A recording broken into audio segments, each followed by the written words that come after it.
Okay, we're going. Hello, nice to see you. Okay, now I got my mask on still, and it's just, are you within 6 feet of me? 1, 2, 3, 14 miles. Okay. Miles. Yeah, exactly, 6 miles. Okay, well, nice to see you, buddy. Happy Friday night on this COVID freaking January. You know, we have a week to go, and we're gonna be somewhere else apparently in the as far as politically wise. Yeah. Hopefully, we'll be in a different spot. Yeah. No celebrating until the 20th. I'm not celebrating until the 21st, man. I'm not celebrating until it's, well, this will help when the 21st is over, but hopefully when this COVID goes bye-bye, we'll be able to celebrate a little bit, so. Are you up for a movie after this, or you're too tired? No, I'm up for a movie after this. Yeah, I just kind of been sitting here being mellow. So yeah, I'd love to have a movie. Can you play a movie on here? I'm kidding. Yeah. Oh, by the way, I was wearing my mask, my 100 Men Who Care mask, actually. Oh, so nice. Yeah, so I've got these made, so I belong to that 100 Men Who Care in the local area here. It's for 100 guys who get together every quarter, and we donate some money, and in turn, or actually $100, and in turn, we get to elect what group gets the money. So it's all 501c charities. Nice. But we get to vote on where that money goes and where it gets. Usually, if we can do a $10,000 a day a night for a good cause, then that's great, and we all get to, like I said, we get to vote on where it goes. So it's really, really nice. Yeah. But yeah, what have you been up to? You're barely in that shot. Yeah, but there you go. Oh, you go. Well, I'm trying to. That's better. How about? Yeah. Am I okay? No, I need to. So that's the problem I have here. I've got to go get some stuff a little higher, and we'll go. Well, that's the challenge. The Zoom. I'm challenged. I'm short. Apparently, I need to get a shorter TV or a shorter chair. Oh, you know what? That could be it right there. Give me 1 second, buddy.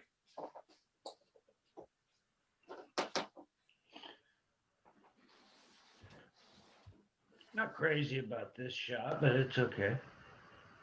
Yeah, no, I'm okay. I have to give myself an interview spot here. There you go. Now, I'm still dealing with Christmas at the moment, so I've got to. Well, that looks good. That's some nutty things behind me. That's for sure. How's that? That's good. I like that. Get rid of my soldiers. There we go. All right. Now I'm not too worried about it. There you go. Anyways, so what about now? Can I put my feet up and talk to you? Whatever you want. Just be natural. So I got 15 questions here. 15 of them. Okay, 5 by 5. There we go. And question number one. Question number one. Who is your first celebrity crush? It's a good one.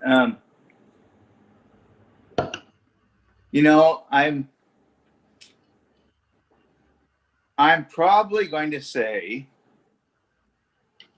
honestly, that I can think of, it was either Elvira, Mistress of the Dark, or Farrah Fawcett. I think Farrah Fawcett came first because that poster was like in everybody's rooms back in the day, 1976, Charlie's Angels. It was a pretty cool show, and every man watched it for the women, and every woman watched it to be a cop. It was pretty cool. Oh yeah.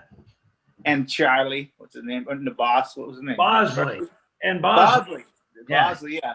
Now it's this. I only think there Bosley. Now I think of hair growing. I think it would be Bosley hair, but yeah, that was a cool show, man. Oh, and yeah. The renditions aren't bad. The movies though, with like Demi Moore, yeah. But I'm pretty sure that Farrah Fawcett was definitely either her or, like I said, Elvira, Mistress of the Dark. Elvira, Mistress of the Dark was, Spider-Woman or Dracula's wife or some odd thing. Yeah. But she had the big hair and the big chest, apparently. Sorry, we were all boys were still in need of their milk. Something. Puberty. Okay, Puberty, absolutely. You know, question number 2. I went through puberty in like kindergarten, so that's okay. You know. Question number 2 is a little more complex. What would you say is the 8th wonder of the world, other than Mount St. Helens, that is here in Washington State? Okay, so that's sneeze. It's not a COVID sneeze. Nobody's here, and I don't have COVID. So, but what would I say is the 8th wonder of the world? Yeah, in Washington State, but you can't use the mountain. It's too obvious. So what other place? Okay, what would I say is the 8th wonder of the world? Let me think here. In Washington State.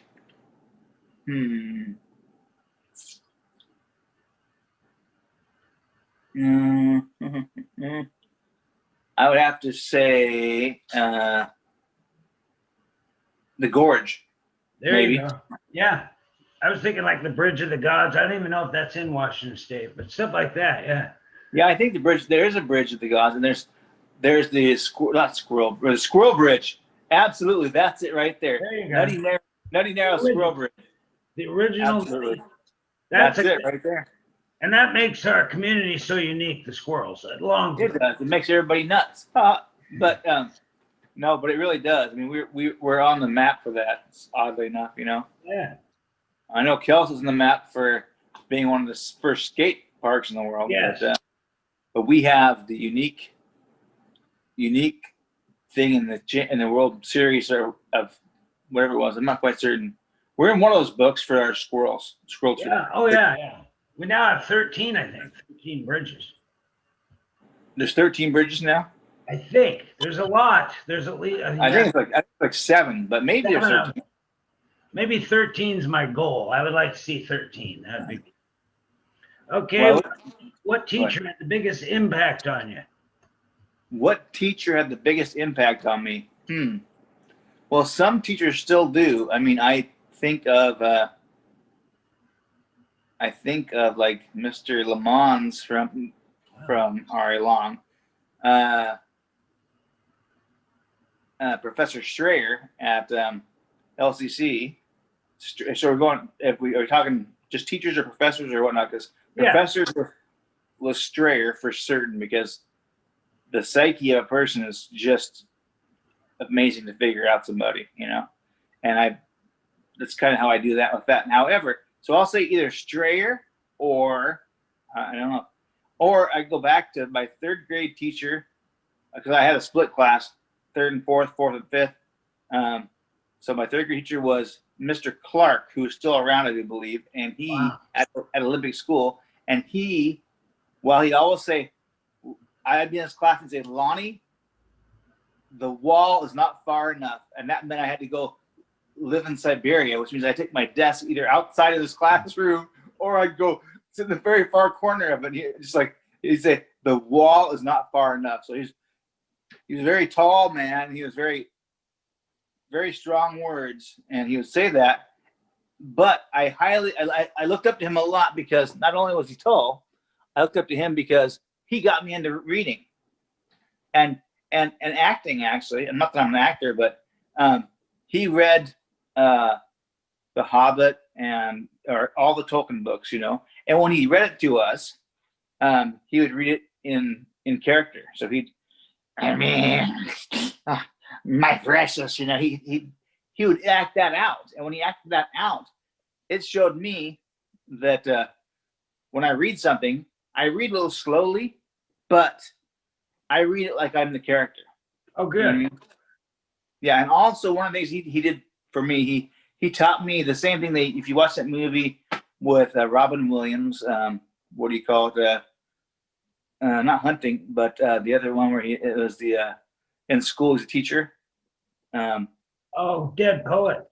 Dead Poet Society. So, such as in the Dead Poet Society, Mr. Clark taught me to think about the way someone else thinks of something. So actually, Mr. Clark, he stood on a chair and he said, the way that I see something and the way that this person over here sees something is totally different. So I, being a shorter person, I see things one way. Taller people see it another way. But that's the way I look at problems now. When I go to solve them, I look at different angles. And I go, you know, what else is it, why is this person thinking the way they are? Because they've come at it from another angle in life, so that's the way I approach all these other things in my world. So that's how they, I'm not sure, those are both really impactful on me. Oh yeah. So Lamont's had the love of reading and the love of writing, and then the local area. All three. yeah, no, Lamont's So is good. great. Mr. Lamont, he was very, he kept me on the straight and narrow and got me keep going for sure. And he still is. He's influential guy. Yeah. Okay, we're gonna veer off here. Who do you think makes the best burger in town? The best burger in Cowlitz County. Oh, well, I will tell you, I went to the Jay's Jukebox Burgers there on Commerce recently, and they are pretty darn good. But on the regular for a burger, I'm going to have to say, let me think here. Well, I'll go with Jay's. I think the Heartsease and Mary's have some amazing burgers, and I'm sure there's more out there. My friends read this. Nips is definitely in there. Oh, Nips is, best dime for your dollar there anywhere else. It's fantastic. On a regular, on a regular place like a drive-through, Nips has it hands down. All right. If you could change one thing in the world, if you could do one thing to change the world right now, what would it be? Currently?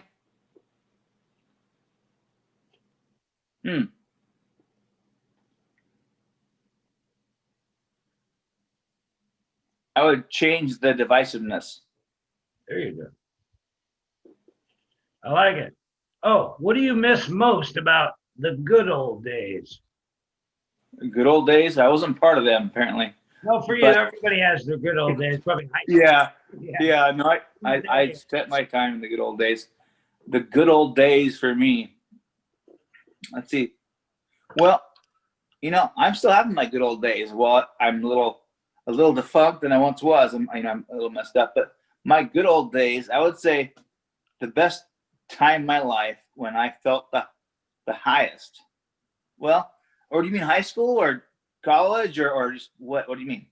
Well, just whatever. Like me, I think of the 70s, good old days, Sure, I think of the 80s. It'd be more 90s. Yeah. Well, the 80s and 90s were great for me. Those are some fun times, most definitely. But the good old days for me, I don't know. I feel like, I think that we all, about that age of 35, we all have some really great days. I mean, that's how I felt the most aware of myself, and I grew a lot at that time. The good old days when I was younger and I was young, dumb, and full of vinegar. Well, try to be polite there, but anyways, those are fantastic, and I wouldn't, scratch those for anything. Those are fantastic days. I had my best friends. I had half a dozen of them or more, but I keep in contact with those people. And even then, the age of 35, I felt myself really. I mean, I wasn't the wild child that people thought I was, but at 35, I ended up getting divorced at 40, and so it was an odd time, but I felt myself was just becoming a better person. Yeah. So you had to get divorced at 40. It was some sort of contractual deal. Yes, it was. It was like, we were on that clock. No, but 35, I felt very powerful, Yeah. And we're in the flow. It's part of the flow. I just, the gal I was married to was not a bad person. We just did not see eye to eye after a while. So, yeah. Well, here's a fun one. I know you like the theater. So what is your favorite play of all plays? What's your favorite? My favorite play?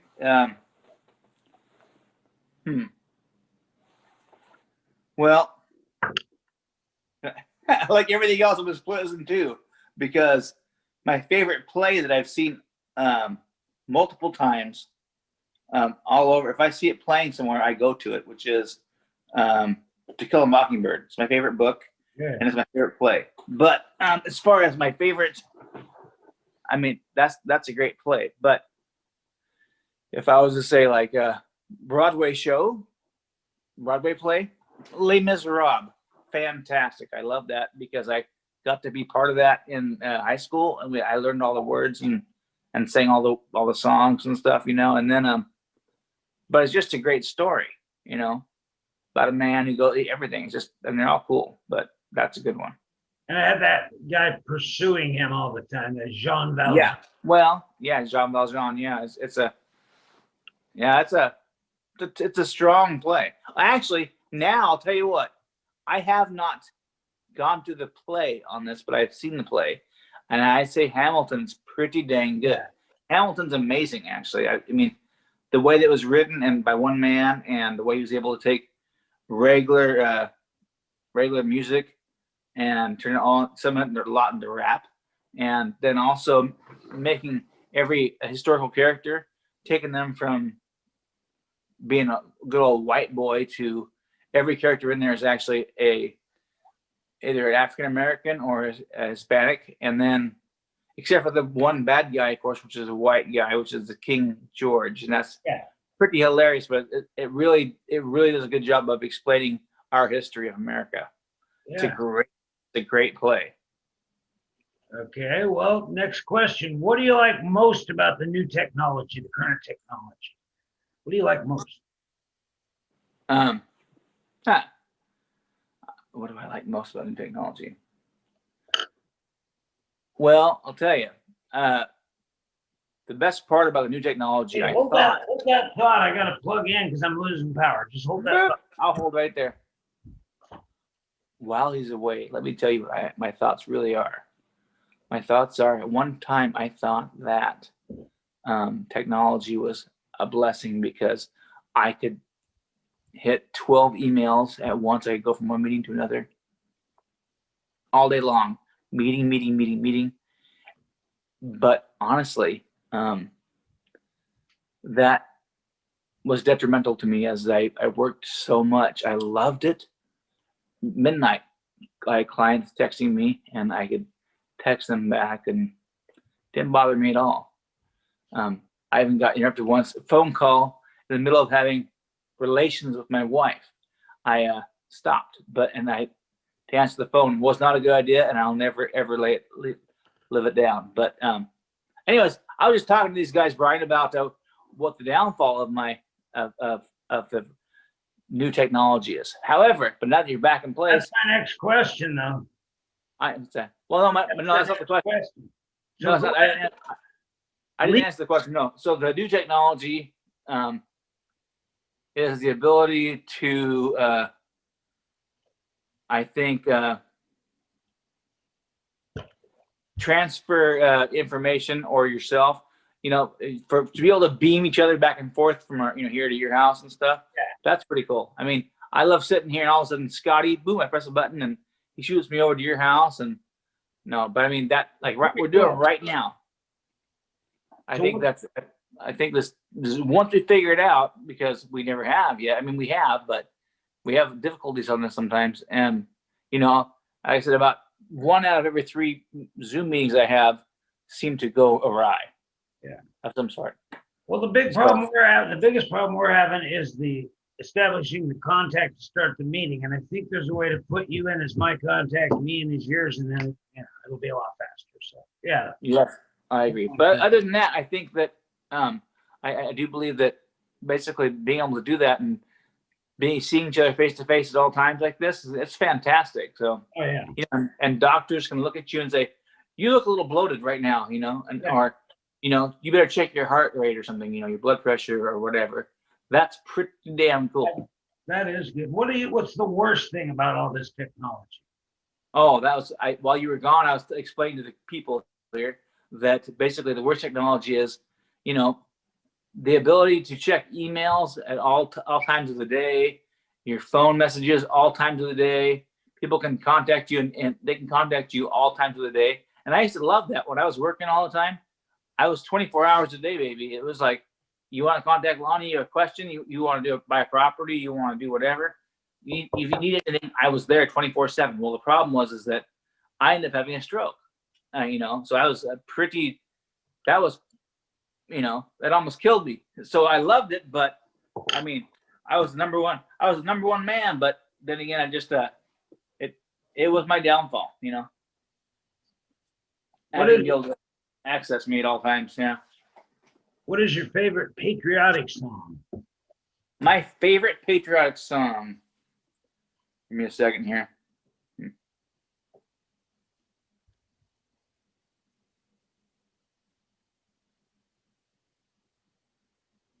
I'm almost embarrassed because I think that song, somebody else utilizes it, and it just drives me nuts. So let me think of another patriotic song.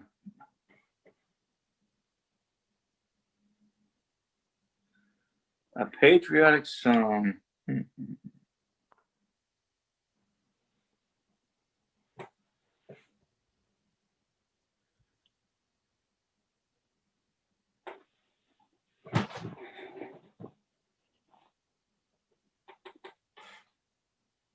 I almost said back in the USSR, but that's not the.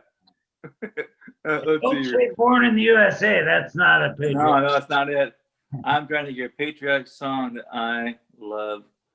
My favorite patriotic song. So it's like, I don't know. It's that, that Trumpster song that, and I'm proud to be an American, or at least I know I'm free. Yeah. Well, that's been around forever. Yeah, that's been around forever. So. Yeah, unfortunately, but now you got, I think Toby Keith or somebody saying it for Trump. That is one of his. Well, the Lee Greenwood, though, that's a great one. Okay, what would your slogan be? If you had a slogan like Coke is it, or McDonald's I'm loving it, what would yours be? Slogan. My slogan would be upwards and onwards always, basically. There you go. There you go. Okay, once this pandemic is over in 2028, where do you want to travel? Oh, where do I want to travel? Well, I am going to travel, guaranteed. I don't care. I haven't traveled enough in my life, and I owe somebody some trips. I owe my daughter a trip for graduation, and I'm planning to. I'd love to travel all over, but I do plan on traveling to Italy, and Italy and Thailand. Italy thing in particular, I've always wanted to go there, but the ability to walk everywhere, which I have a hard time walking, so I don't have to go somewhere and sit down every couple of minutes, Well, but, Venice is good. Well, yeah, it's the cobblestone and the steps that I. Well, but Venice, getting the gondola or whatever. Yeah, so that's what I thought about too. I'm like, I'd love to go to a gondola. That'd be kind of cool. My balance is a little shaky still, but I think it'd be great. And I will go to Italy for certain. I've got it figured out now where I can get into it for like $1,000 for a month, totally loaded house. So it's a pretty good deal. Yeah. I don't know how much it's going to cost me to get there. Probably another $25,000. I'm kidding. Hopefully it won't be that much. Well, I think they're going to be giving deals on flights anyway, because they're going to want everybody to fly. Well, they're doing it now. They're doing deals on flights, but it's like they're saying now it's all daring. It's like, I'll give you $5 if you jump in the COVID truck to go. And you're like, no, I'm not quite willing to do that yet. So. Okay, here's a good one. What is the nicest thing anyone has ever said to you? What is the nicest thing that somebody's ever said to me? Yeah.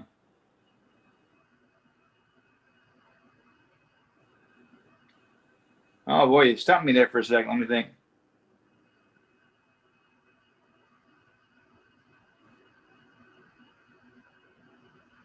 It's a tough one. It's a tough one because I've had a couple people tell me things, before, and that they admire my family or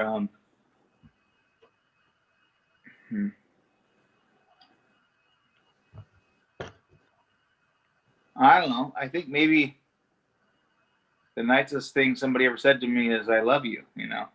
which is sounds kind of cheesy, but it's, when the right person says it, it really means a lot. It's not like all of a sudden you're just, just takes your breath away almost, because you respect that person so much that's crazy. So when they say I love you, and you're going, oh, that meant, it's one thing for, I don't know, that I've actually, I adore. Oh, let me quit talking. Anyways, I adore many people, but well, somebody either I love you. The nicest thing I've heard, one of the nice things I heard said about you is a friend of mine said, he's the heart and soul of Longview. He should be the unofficial mayor of Longview. Heart and soul. That's a good one. I actually have multiple friends that no longer live in the area, and they'll always call me the mayor of Longview type thing. I think it's kind of funny. I think it's funny and kind of bashful about that when somebody says that, but I'm just, I just do what I do. It's just me, and I try to help out as much as I can in the local community. So, but I think that the nicest thing that somebody ever said to me is probably, what do you got there thinking there? Let's see.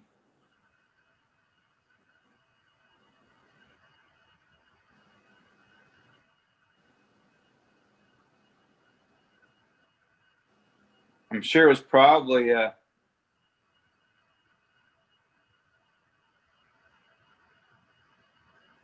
You got me stumped on that one, Brian. You got another question there? I'll go back to it.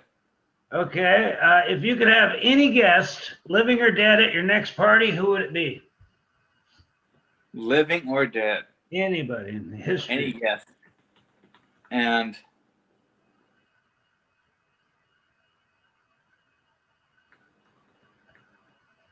well, they'd be alive at the party, right? Yes. Come on, freaking zombie throwing up. That'd be weird. But it's a living or dead. At the next one, I would have to say my mom. My mom was taken from us way too early, and unexpectedly, she was killed in a car wreck. So there's no way in hell that I'd have anybody else but her. So I like. I wish other people were there, but that'd be the showstopper right there. Everybody in the world would come from miles and miles to come say hi to her. Yeah. Yeah. Well, I like that. Okay, here's the final question. Who wrote the Book of Love? Who wrote the Book of Love? Some woman, I can guarantee you that, because it's not me.